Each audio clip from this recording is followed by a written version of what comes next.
एक वे जो ऋण लेते हैं, दूसरे वे जो ऋण देते हैं, तीसरे वे जो ऋण चुकाते हैं, और चौथे वे जो ऋण उतारते हैं। अगर नकारात्मक संदर्भ में देख ले तो इसको ऐसा कह दो, चौथों को पहले ये ले लो, ऋण उतारने की चर्चा बाद में। चौथे वे जो ऋण खा जाते हैं, लेने के बाद देने का नाम ही नहीं। सबसे पहली बात ऋण लेने की बात।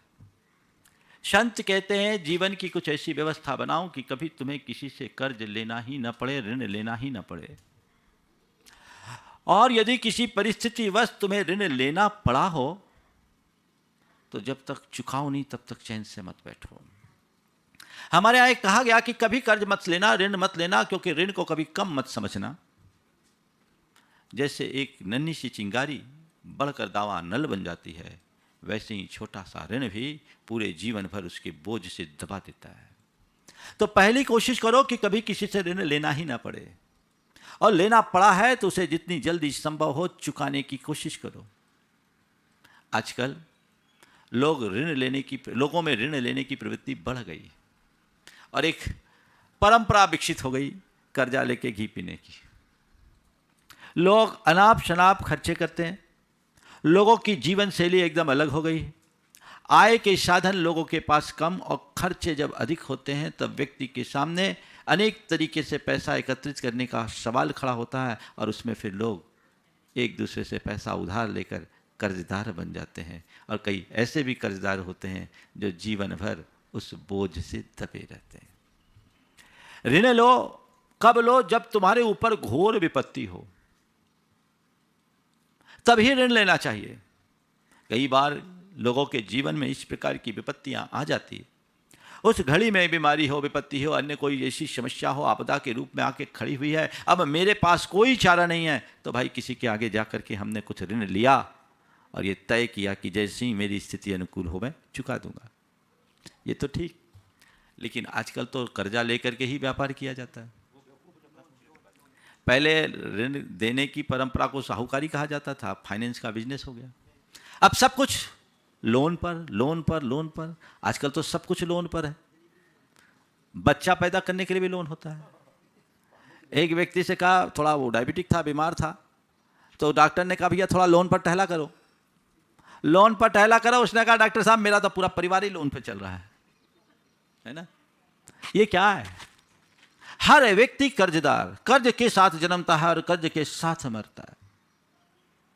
आजकल अनेक एजेंसीज है जो आपके लिए एक से एक प्रोजेक्ट बनाती है, सब जवाब दिखाती है, कागजों में सब चीज़ें लिख दी जाती है। सामने वाले को लगता है कि ऐसा करेंगे तो ऐसा होगा, इतने दिन में ऐसा रिटर्न आएगा, और फिर उस लोभ में पड़कर वह व्यक्ति ओवर एस्टिमेट काम कर लेता है, अपनी क्षमता से ज़्यादा वजन अपने सिर पर लादता है, नतीजा उसी में दब कर रह जाता है। व्यापार कभी कर्ज लेकर मत करना। हमारे नीति शास्त्र कहते हैं जितनी पूंजी उतना काम, जितनी चादर उतना पैर, उसे बाहर मत बढ़ाना। अगर तुम्हारे पास कम पैसा है, छोटा धंधा कर लो, सुख की नींद सोओगे। कम पूंजी में बड़ा व्यापार करोगे तो चिंता में सोओगे, चिंता में जागोगे। अपनी संपत्ति का भोग करने की जगह रात दिन एक ही बात होगी, इसका पैसा कैसे चुकाऊं, उसका पैसा कैसे चुकाऊं। कई लोग हैं जो इसकी टोपी उसके सिर ही करते रहते हैं और करोड़ों की संपत्ति के मालिक होने के बाद भी भिखारियों जैसा जीवन जीते हैं। उनके जीवन में हमेशा क्राइसिस होता है। तो ओवर एस्टिमेट काम कभी मत करो। महाराज ऐसा नहीं करेंगे तो प्रोग्रेस कैसे करेंगे? पर मैं देखता हूं ऐसा करने वाले लोगों में सफल होने वाले लोग कम होते हैं, विफल होने वाले लोग ज़्यादा। एक बात हमेशा ध्यान रखना, वजन लेकर पहाड़ नहीं चढ़ा जाता। कदाचित बाजू का वजन हो तो फिर भी चलेगा, लेकिन सिर का बोझ लेकर के तो बिल्कुल नहीं चढ़ा जा सकता। आप अपनी क्षमता के अनुरूप ही काम कीजिए, उससे ज़्यादा काम कीजिएगा तो जीवन भर दुखी रहिएगा। मैं एक ऐसे व्यक्ति को जानता हूं जिसकी कभी 500 करोड़ की नेटवर्थ थी। उस व्यक्ति के मन में ऐसा भाव आया कि मैं और ज़्यादा कारोबार बढ़ाऊं, जितना बढ़ सके बढ़ाऊं, बढ़ सके बढ़ाऊं। उसने कई देशों में बड़े बड़े MOU कर लिए, बड़ा कारोबार फैलाया, लेकिन कुछ दिन बाद ऐसी स्थिति बनी कि वो गवर्नमेंट की पॉलिसी बदल जाने के कारण सब कुछ ठप्प हो गया। गवर्नमेंट की पॉलिसी बदल जाने के कारण वो सब कुछ ठप्प हो गया और वो CBI के रडार पर भी आ गया। एक दिन में सारा पिक्चर बदल गया। बैंक का उस व्यक्ति के ऊपर 1000 करोड़ से अधिक का कर्जा, सारे काम ठप। अब उसका ब्याज सिर पर चढ़ करके भारी हो गया। नतीजा, जो व्यक्ति करोड़ों का मालिक था, अरबों का मालिक था, सड़क पर आ गया।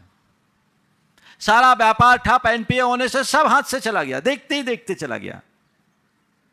ऐसे एक नहीं सैकड़ों उदाहरण हैं। क्योंकि जब आदमी के ऊपर मार पड़ती है तो सीधे गुरुओं के पास आते हैं। अब महाराज ऐसा हो गया, हम बोले भैया लालच में फंसे क्यों? तुम धीरे धीरे चलते, एक एक करके 1000 सीढ़ी चढ़िए, एक साथ 100 सीढ़ी चढ़ने की कोशिश कभी मत कीजिए, गांठ बांध लीजिए।